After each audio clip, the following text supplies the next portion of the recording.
எப்படி அவங்க 2 பேரும் கேட்கிறாங்க, அந்த பெண்ணிடம் கேட்கிறாங்க, பாவம் உன்னுடைய காதலன் இருக்கானே அவன் எப்படிப்பட்டவன், எனக்கும் அவனுக்குமான நெருக்கம் எப்படிப்பட்டது தெரியுமா அப்படின்னு ஒரு கேள்வி கேட்டுட்டு பதில் சொல்றாங்க. நிலத்தினும் பெரிது, வானினும் உயர்ந்தன்று, நீரினும் ஆகலவென்றே சாரல் கருங்கோல் குறிஞ்சி பூக்கொண்டு பெருந்தே கிடைக்கும் நாடு கொண்ட நினைப்பேன்.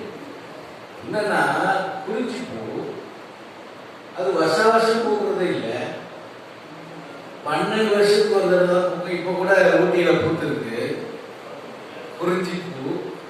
அது அது அடையாளத்தை சொல்றாங்க, கருங்கோல் குறிஞ்சி, கருத்த காப்பு அதுல குறிஞ்சி பூ, கருங்கோல் குறிஞ்சி பூ கொண்டு பெருந்தே கிடைக்கும் தாழ்ந்தங்களுக்கு. வேறாதான் நாங்கள் பார்த்துக்கலாம்.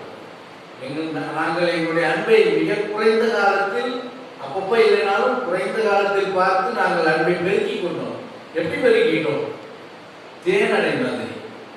தேனடை பார்த்தீங்கன்னா ஒரு டப்பா மாதிரி இருக்காது, சின்ன சின்ன சின்ன சின்ன சின்னதா பொட்டி பெட்டியா இருக்கும். அப்போ ஒன்னொன்னா சேர்த்தோம், பூ கட்டுற மாதிரி கட்டி வச்சோம் அப்படின்னு சொல்லி அடையாளப்படுத்துறது அப்படிங்கிறது குறுந்தொகையில ரொம்ப முக்கியமான. இன்னொன்று காதல் எப்படிப்பட்டது? கருங்கோட்டு பெரும்பழம் சிறுகோட்டு பெரும்பழம் தூங்கியாக்கி இவர் உயிர்த்த வச்சிருக்கு காமமா பெரியது. என்ன சொல்றாங்கன்னா, தனக்கும் தன்னுடைய தலைவிக்குமான காதல். காதல் தலைவிகிட்ட கேட்கிறாங்க, எப்படி நீ தாங்குற ஆளு இல்லையே அப்படின்னு. அப்ப சொல்றாங்க, சின்ன காம்பு தான், பெரிய பலாப்பழம் தொங்குது இல்லை, அந்த மாதிரி என்னுடைய உயிர் சின்னது, அவனை பற்றிய காதல் ரொம்ப பெருசு அப்படின்னு ஓமையா சொல்லிக்கிட்டு வந்திருக்காங்க. இப்படி நிறைய பாடல்கள் அதெல்லாம் அனுபவிக்கணும். நாங்க வழங்காதெல்லாம் மாறினதுக்கு இது ஒரு காரணம். தமிழ் வாத்தியாருக்கு வழங்காம போனதுக்கு ரசிக்கணும்ல, ரசிச்சு மற்ற எதை பத்தி கவலைப்படுறது. சோத்துக்கு இல்லைனாலும் பரவாயில்ல, புத்தகம் வாங்கிப்போம் அப்படின்னு. நானும் அப்படிதான்.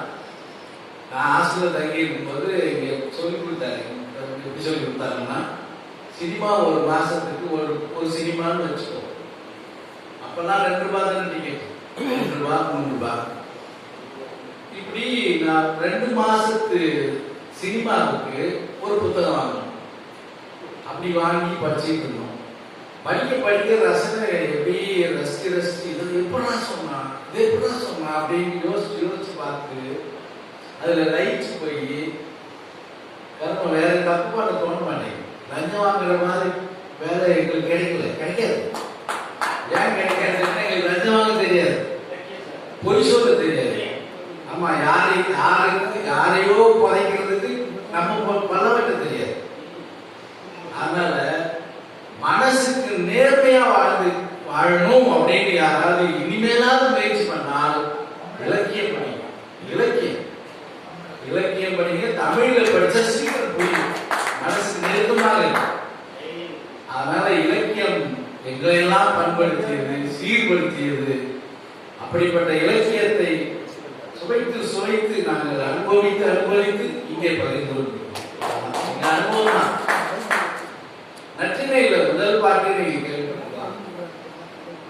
அந்த முதல் பாட்டு ஒரு ஓமை, ரொம்ப அற்புதமான ஒரு ஓமை. இது இந்த குறுந்தொகைக்கு அப்பாற்பட்ட விஷயம் தான், நல்லா சொல்லணும்.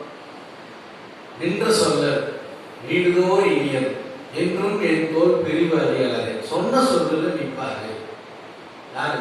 தலைவர் குசனா வரப்போறேன், குசனா கூட இல்ல, குசனா வரப்போறோம். ஒரு சொன்ன சொல்ல நிற்கிறவரு எந்த தைரியத்தில் அவர் சொன்னார் சொல்லிட்டான். ஏன்னா அவர் சொல்ல காப்பாத்திருக்கான். நாளை சாயந்தரம் 4 மணிக்கு வருவேன் அப்படின்னா வந்து நிற்கிறான். நம்ம ரொம்ப அட்வான்ஸ் 3 மணிக்கு வந்து நிற்கிறேன். ஆமா, நம்மளாம் இந்த காலமா இருந்தா எப்போ வந்துட்டியான போன்ல கேட்டுட்டு வருவார். நான் வரதுக்கு ஒரு 1/2 மணி நேரம் ஆகும், வெயிட் பண்ணு அப்படின்னு சொல்லிட்டு நின்ற சொல்ல வீடுதோறு இனியர். எப்பப்போ அடிக்கடி பார்க்கலன்னாலும் அப்பெல்லாம் எப்படி இப்பெல்லாம் உடனே செல்லுல வாட்ஸ்அப் காலில் பார்த்துக்கிட்டே இருப்பாங்க. இப்படியெல்லாம் பார்க்கறதுக்கான வாய்ப்பு இல்லை. வேற பார்க்கணும், பார்க்கும்போதுதான் இனிமையாக இருக்கிறார். வீடுதோறும் இனியர் என்றும் என் தோல் பிரிவு அறியல. என் தோலை விட்டு பிரிய தெரியாது. தெரியாது அப்படிங்கிறதும் புரிய மாட்டார் என்பதற்கும் வித்தியாசம். தெரிஞ்சாதான் முடியுமா முடியாதுன்னு தெரியும். மாட்டார் என்பது முடியும் அப்படிங்கிற பொருள் கொடுத்துருவோம். அதனால தெரியாது என்றும் என்போர் பிரிவு அறியலாதே. அதுக்கப்புறமா தான் கீழே ஒரு ஓமை அப்படின்னா, தாமரை தந்தாது ஊதி மீமிசை சாந்தி தொடுத்த தீந்தேன் போல புறையம் என்ற புறையோர்க்கு அப்படின்னா, தாமரை பூ ரொம்ப தண்ணி குளத்துல இருக்கிற தாமரை பூ, அந்த தாமரை பூ பகல் நேரத்துல விரிந்திருக்கும்.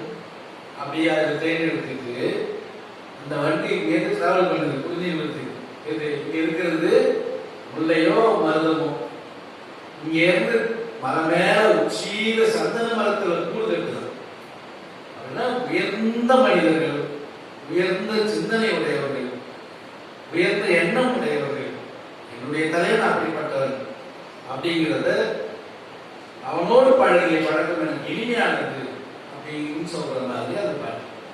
இப்படி இலக்கியத்தை ரசித்து ஒவ்வொரு சொல்லையும் நம்ம உணர்ந்து படிச்சோம்னா நிச்சயமா இந்த வாழ்க்கை நமக்கு வந்து இனிமையா வாழ்க்கையினுடைய அர்த்தம் நமக்கு புலப்படும்.